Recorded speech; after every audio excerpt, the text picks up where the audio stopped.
కలిసుంటే ముద్దురా కలిసుంటే ముద్దురా మనవాద పాలకులారా వర్గీకరణ వద్దురా కలిసుంటే ముద్దురా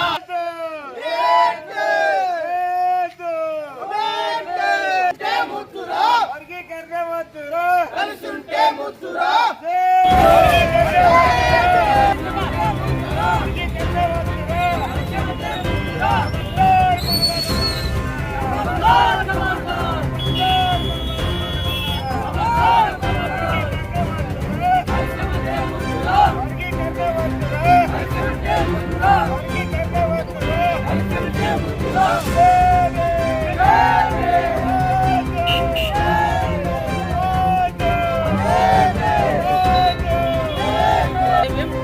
ఈరోజు ఈ కార్యక్రమం లోపల ఏదైతే సుప్రీంకోర్టు సిట్టింగ్ జడ్జి చేసి ఈరోజు దేశవ్యాప్తంగా ఏ విధంగా అయితే బీజేపీ పాలకులు ఈరోజు మనల్ని విభజించు పాలించు అనేటువంటి కార్యక్రమాన్ని మొదలుపెట్టి మనల్ని ఐక్యమత్యంగా ఉండనీయకుండా వీళ్ళు ఏవైతే ఎస్సీ కులాలు కావచ్చు మిగతా వాళ్ళందరూ యూనిటీగా ఉంటే ఏదో ఒక రోజు వీళ్ళు గద్దెన ఎక్కేటువంటి అవకాశం ఉంటుందని మనవాదులందరూ చేస్తున్నటువంటి కుట్ర ఏంటంటే మాకు వర్గీకరణ ఏదైతే ఉందో మేము దానికి 100% మేము వ్యతిరేకం కాదు. ఎందుకంటే ఆ సోదరులతో మేము వర్గీకరణ చేస్తే మాకు సంతోషమే. కానీ అన్ని రకాలుగా డాటా తీసి ఇన్ని రోజులు జరుగుతున్నటువంటి సందర్భం లోపల ఎవరికి ఏ రకంగా ఉద్యోగాల రంగాల్లో కావచ్చు మిగతా అన్ని రకాల ఎస్సీ కార్పొరేషన్ కావచ్చు స్కూళ్ళు కాలేజు యూనివర్సిటీలు అన్ని రకాల్లో డాటా తీసి అందరికీ మంచిగా ఎవరికి అన్యాయం జరగకుండా చేస్తే మేము అందరం దానికి మద్దతించడానికి మేము మా మిత్రులతో మేము ఎలాంటి విభేదాలు లేకుండా మేము సిద్ధంగా ఉన్నాం దానికి. కానీ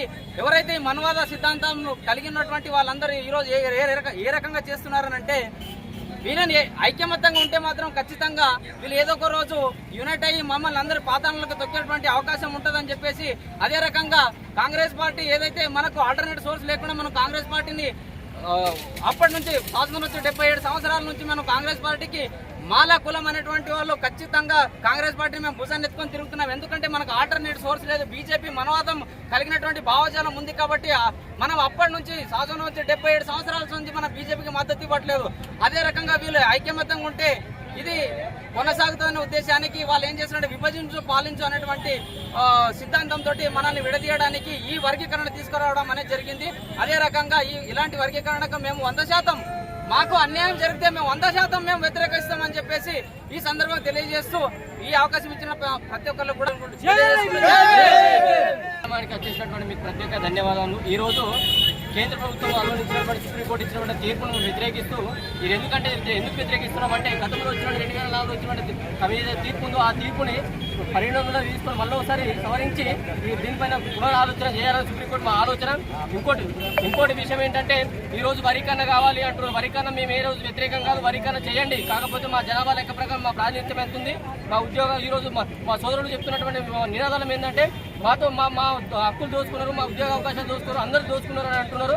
మేము ఏ దాంట్లో దోచుకున్నాము అనేసి మీ దగ్గర ఏమైనా సరైన డాటా ఉంటే మాకు ఇవ్వాలి, అది ఇచ్చి మేము వరీకరణ చేయండి. అట్లాగే రిజర్వేషన్ ఏదైతే ఉందో ఏబిసిడి ఏదైతే ఉందో ఒక వర్గంలో ఉన్నటువంటి ఇంకో వర్గంలో లేని వరకు అది మా సోదరులకు ఎట్లా కట్టబెట్టారు సుప్రీంకోర్టు క్లియర్ గడిచింది.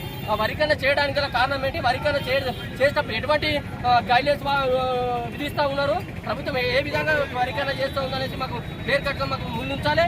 అలాగే ఈ రిజర్వేషన్ ఎట్లాగా మాకు ఏ ప్రాంతం ప్రకారం ఏ ఆర్టికల్ ప్రకారం దీని ప్రకారం ఇచ్చేస్తుందో మా ముందు పెట్టాలి. మేము ఏ దానికి వ్యతిరేకం కాదు, ఖచ్చితంగా మాకు వరీకరణ మేము సిద్ధంగా ఉన్నాం.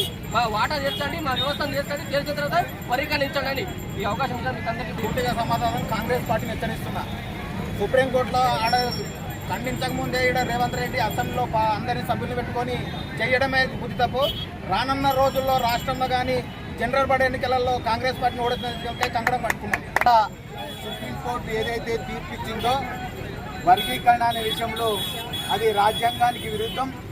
అయితే ఈ యొక్క మనువాద పార్టీలు కాంగ్రెస్ కానీ బీజేపీ కానీ ఇక్కడ ఉన్నటువంటి బీఆర్ఎస్ కానీ మరి గతంలో కారంచేడు, చుండూరు, లక్ష్మీపేట అనేక దళితులపై దాడులు జరిగితే ఏ ఒక్క రాజకీయ నాయకులు స్పందించలేదు. కానీ వర్గీకరణ విషయంలో మాత్రం మాలలకు చాలా అన్యాయం జరుగుతుంది. కాబట్టి ఈ యొక్క మనువాద పాలకులకు ఒకటే హెచ్చరిక చేస్తున్నాం, మేము మాలలు అవసరం లేదా, మాలల ఓట్లు అవసరం లేదా. మరి కాబట్టి ఈ యొక్క భవిష్యత్తులో మాలా మాదిగా కలిస్తే రాజ్యాధికారానికి దగ్గర అవుతారనే భయంతో మరో ఉత్తరప్రదేశ్ కాకుండా మనల్ని ఇక్కడనే మాలమాదిగలకు కొట్లాట పెట్టి రాజ్యాధికారానికి దూరం చేసే పరిస్థితి వస్తుంది. కాబట్టి మనం మాల సోదరులు కానీ ఒక్కసారి ఆలోచన చేసి ఈ యొక్క కార్యక్రమానికి భవిష్యత్తులో అనేక కార్యాచరణ తీసుకుంటారు. కాబట్టి